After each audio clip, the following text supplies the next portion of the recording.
Okay, we're going to talk about something that's, well, it's everywhere, but it's also almost completely misunderstood. I'm talking about debt. And the thing is, it doesn't show up with a big flashing warning sign. No, instead, debt comes disguised as an opportunity, a shortcut, right? It offers you exactly what you want right now, and it feels like there's no downside at all. At first, debt feels a lot like freedom. It gives you the power to get what you want now, without having to wait. And for a little while, that instant gratification, it makes you feel like you're totally in control. But that feeling of control, that's a dangerous illusion. Because while you're busy enjoying your new purchase, the dynamic is quietly shifting behind the scenes.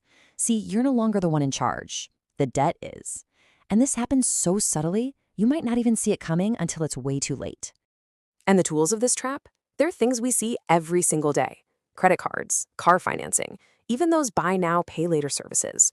They're all designed to be super easy, almost frictionless, to separate the fun of buying from the pain of paying. They all whisper that same seductive promise of convenience. So here's maybe the most important thing you need to get. When you take on debt, you're not just borrowing money. You are literally selling off a piece of your own future. Every single dollar you have to pay back, that's a piece of your future time, your future work, and your future freedom that you just gave away. And here's the engine that makes this trap so ridiculously powerful. It's called negative compounding. We all hear about how compound interest in investing can make you rich, but with debt, that exact same force is working against you.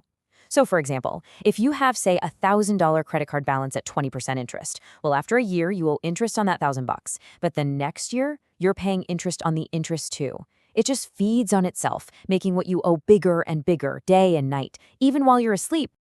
Just look at this comparison here. When you're investing, your money is working for you. But with debt, you are working for your money. You're working just to pay it all back, plus all the extra it's making for the lender.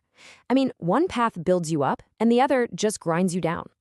This fundamental difference is why some of the smartest investors in the world have a really simple rule: avoid debt whenever possible. Now, that's not to say all debt is evil.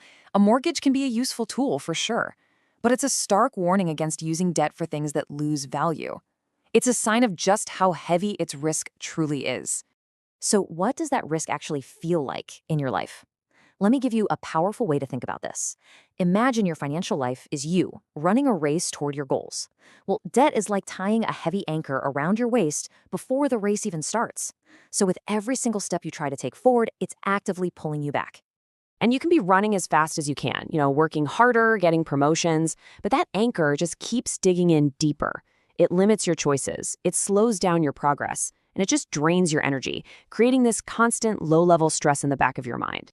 So how do you cut the rope? How do you actually escape this trap? Well, it all starts with 3 foundational rules for building real, genuine financial freedom. Okay, rule number 1, create a gap. You have to spend less than you earn. That extra money, that surplus, that is your most powerful weapon. Second, avoid bad debt. Before you borrow, just ask yourself one question: will this make me wealthier in the long run? And third, attack the debt you already have. Focus all your extra resources on the highest interest debt first. That's the heaviest part of the anchor, so get rid of it. Look, this isn't just about shuffling numbers around on a spreadsheet. This is about taking back control. When you get a handle on your debt, you are reclaiming your time, your choices, and really the entire direction of your life. And this all leads to a really huge shift in perspective. We're all taught to focus on earning more and more. But true wealth, it isn't built by how much you make, it's built by how much you keep. And debt is the single biggest leak in your financial bucket. The real path to freedom isn't through a bigger loan or a higher credit limit. It's the total opposite. It's found in owing less, needing less, and taking back control of what you already have. So, I'll just leave you with this one question to think about. Take a look at your life. What do you truly own? And what owns a piece of your future? The answer to that, well, it might just change everything for you.